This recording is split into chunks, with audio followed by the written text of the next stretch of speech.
Alchemy supreme episode 1 की शुरुआत होती है और हमें एक बहुत ज्यादा पावरफुल जगह को दिखाया जा रहा होता है जहाँ काफी ज्यादा एनर्जी रिलीज हो रही होती है। यहाँ तक कि उसके आसपास का मौसम भी काफी ज्यादा खराब हो गया होता है और तभी वहाँ पर हम एक कल्टीवेटर को देख पा रहे होते हैं जो कि इस वक्त किसी पावरफुल पिल को रिफाइन करने की कोशिश कर रहा होता है, लेकिन फिर भी वो उसे अच्छी तरीके से कामयाब नहीं हो रहा होता है और उसे काफी ज्यादा प्रॉब्लम आ रही होती है। लेकिन फिर भी वो हार ना मानते हुए उसे रिफाइन करने की पूरी कोशिश कर रहा होता है। लेकिन तभी वहाँ पर एक लड़की आ जाती है और वहाँ पे आते के साथ बेहुआंग से कह रही होती है कि तुम इस पावरफुल पिल को रिफाइन नहीं कर पाओगे तो तुम्हें एल्फ निर्वाणा पिल को रिफाइन करना बंद कर देना चाहिए। और उस आवाज को सुनकर जो बेहुआंग होता है वो तुरंत समझ जाता है कि ये रुओ क्वीन है और उसे पूछता है कि आखिर तुम यहाँ पर क्या कर रही हो, जिसपे उसे सीधा जवाब देती है कि मैं तुम्हें यहाँ पे मारने आई हूँ। जिसे सुनकर वो काफी ज्यादा हैरान हो जाता है और उससे कहता है कि तुम तो अच्छे से जानती हो कि मैंने तुम्हारा कुछ भी बिगाड़ नहीं है, यहाँ तक कि मैंने अपनी पूरी जिंदगी इस एल्फ निर्वाणा पिल को रिफाइन करने के लिए निकाल दी। आखिर तुम जब मैं इस काम पे फाइनली पहुंच चुका हूँ तो तुम मुझे क्यों मारना चाहती हो। जिसपे की जो रुओ क्वीन होती है उसे बता रही होती है कि वो एंशिएंट मेडिसिन सिटी की सबसे ज्यादा पावरफुल एल्केमिस्ट है, यहाँ तक कि वही इकलौती है जो ट्रू मैजिक एलिक्सर को रिफाइन कर सकती है। और अगर आज तुमने इस एल्फ निर्वाणा पिल को रिफाइन कर दिया तो तुम मुझसे काफी आगे चले जाओगे, जो मैं ऐसा होने नहीं दे सकती हूँ। जिसपे की जो बाइटियन होता है उससे कह रहा होता है कि अगर ऐसी ही बात है तो तुम मुझे इस पिल को बनाने में मदद करो, जिसके बदले मैं तुम्हें पिल दे दूंगा। लेकिन जो रुओ क्वीन होती है उसकी बात नहीं सुनती है और अपनी पर्पल फ्लेम को एक्टिवेट कर लेती है, जिसे देखकर जो बेहुआंग होता है वो काफी ज्यादा हैरान हो गया होता है और उससे कहता है कि आखिर ऐसा कैसे हो सकता है कि तुम्हारे पास ये डिवाइन फायर मौजूद हो जो कि डिवाइन फायर लिस्ट के सेकंड नंबर पे आती हो। जिसपे रुओ क्वीन होती है उससे कह रही होती है कि वैसे भी तुम मरने वाले हो तो तुम जान के क्या ही करोगे। और वो ऐसा कहते के साथ अपने उस फायर से उस पर अटैक कर देती है, जिसे देखकर बेहुआंग उसके अटैक को वहाँ पे काफी आसानी से डॉज कर लेता है। लेकिन जो डिवाइन फायर होता है उसका अभी पीछा कर रहा होता है, जिसे देखकर जो बेहुआंग होता है वो इधर उधर करके भाग रहा होता है और भागते हुए कह रहा होता है कि अगर मुझे मारना ही है मैं खुद के ही पावर से मरना पसंद करूंगा। और वो ऐसा कहते के साथ खुद के फर्नेस के अंदर चला जाता है, जिसकी वजह से उस फर्नेस के अंदर से काफी ज्यादा पावर रिलीज होने लगती है और हम लोग उस फर्नेस के अंदर देख पा रहे होते हैं बेहुआंग वे भी अपने स्पेल को रिफाइन करने की कोशिश कर रहा होता है, जिसकी वजह से फर्नेस के सभी ड्रैगन भी एक्टिवेट हो जाते हैं और फाइनली जो बेहुआंग होता है उस पिल को रिफाइन करने में कामयाब हो जाता है। लेकिन उसकी वजह से बेहुआंग के वहाँ पे मौत हो गई होती है और वो पिल हवा में चली जाती है, जिसकी वजह से जो रुओ क्वीन होती है वो काफी ज्यादा गुस्सा हो जाती है। लेकिन तभी जो आसपास की पूरी जगह होती है वो पूरी की पूरी टूटने लगती है और तभी हमारा सीन शिफ्ट होता है और हमें एक जगह का सीन दिखाया जा रहा होता है जहाँ पर जो एक मास्टर होते हैं वो सभी लोग को बता रहे होते हैं मार्शल आर्ट्स करने के लिए कोई भी शॉर्टकट्स नहीं होता है। यहाँ तक कि अगर तुम लोग बहुत ज्यादा पावरफुल वॉरियर बनना चाहते हो उसके लिए भी तो मार्शल आर्ट्स को अवेकन करना बहुत ज्यादा जरूरी है, जिसके लिए तो अपने बॉडी माइंड करेज और विजडम को ज्यादा पावरफुल बनाना पड़ता है। जिसे सुनकर हमें एक लड़के को दिखाया जाता है जो कि कह रहा होता है कि आज कुछ भी क्यों ना हो जाए मुझे अपने इस पावर को अवेकन करना ही होगा। और तभी वो जो मास्टर होते हैं वो सभी लोग को बता रहे होते हैं कि अभी मैं एंशिएंट स्पिरिचुअल फॉर्मेशन को एक्टिवेट करूंगा और जिसकी भी जिस हिसाब की मार्शल आर्ट निकलेगी उसके हिसाब से ही उसे एडमिशन दिया जाएगा और जिसकी सबसे ज्यादा कमजोर मार्शल आर्ट्स होगी उसे लैनहाउ मैंसन में एक नॉर्मल डिसेबल की तरह दे दिया जाएगा और जिसकी भी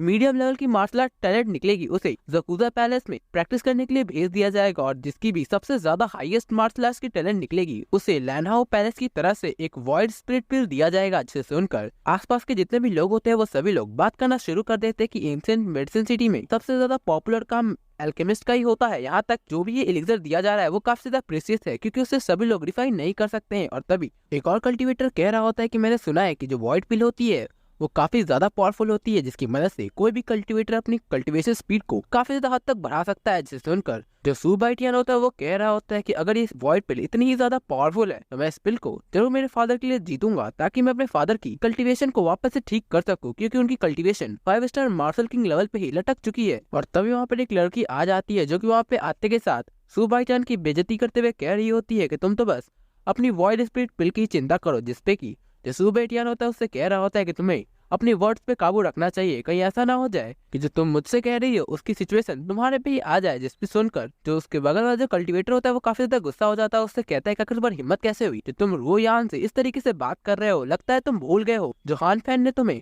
सबक सिखाया था, यहाँ तक कि तुम ये भी भूल चुके हो कि जल्दी तुम्हारी सू फैमिली मेरे वो फैमिली में बदलने वाली है। जिसे सुनकर जो आसपास की जितनी भी लड़कियां होती है वो सभी सू बेटियान की सपोर्ट कर रही होती है और मुहान से कहती है अगर तुम्हारी हिम्मत कैसे हुई जो तुम सू बेटियान का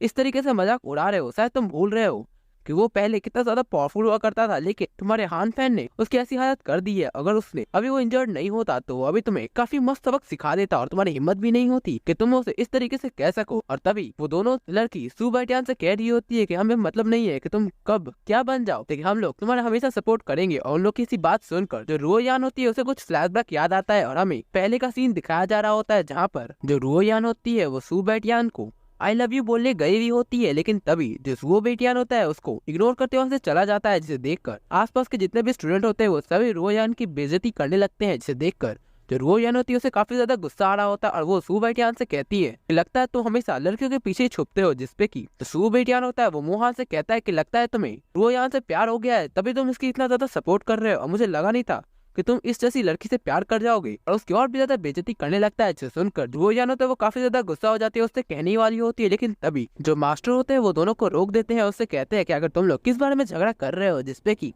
सू बाइटियन आगे आते हुए कह रहा होता है कि हम लोग किसी बारे में झगड़ा नहीं कर रहे थे, हम लोग बस कॉम्पिटिट कर रहे थे कि आखिर मार्शल आर्ट अवेकनिंग टेस्ट में किसकी सबसे ज्यादा पावरफुल मार्शल आर्ट निकलती है। जैसे सुनकर हेडमास्टर होते हैं वो सोचने लगते हैं और कहते हैं सू बाइटियन से, मैं तो सुना था कि तुम हान फे के द्वारा कुछ दिन पहले इंजर्ड हो गए थे, जिसकी वजह से तुम्हारे मेरिडियंस भी डैमेज हो गई थी, तो आखिर तुम कैसे इस अवेकनिंग टेस्ट को दे सकते हो। जिसपे की तो सू बाइटियन होता है उससे कहता है कि मैं माफी चाहता हूँ, लेकिन मैंने अपनी पूरी बॉडी को रिकवर कर लिया है और मैं अब इस अवेकनिंग टेस्ट को जरूर देना चाहूंगा। जिसे सुनकर जो मास्टर होते हैं वो भी मान जाते हैं और सू बाइटियन को ऊपर बुलाते हुए कहते हैं कि अब हम लोग इस अवेकनिंग टेस्ट को शुरू करने वाले हैं। जिसे सुनकर यहाँ पे जितनी भी लड़कियां होती है वो सभी लोग जो सू बाइटियन होता है उससे कह रही होती है कि तुम चिंता मत करना कि तुम्हारी मार्शल आर्ट कैसी भी हो, लेकिन हम लोग हमेशा तुम्हें सपोर्ट करते रहेंगे। और तभी हमें उस टेस्ट से काफी दूर में पहाड़ पे एक दो लड़कियों को दिखाया जा रहा होता है, जिसमें से एक लड़की सू बाइटियन की फियांसे होती है और उसके बगल वाली गार्ड कह रही होती है कि लगता है सू बाइटियन इस जगह पर काफी ज्यादा फेमस है। और ऐसा दिखाते के साथ हम लोग का ये एपिसोड यही खत्म हो जाता है, तो इसका नेक्स्ट एपिसोड भी जल्दी ही आएगा। तब तक के लिए आप लोग चैनल पे बने रहें, तो मिलते हैं गाइस नेक्स्ट एपिसोड में।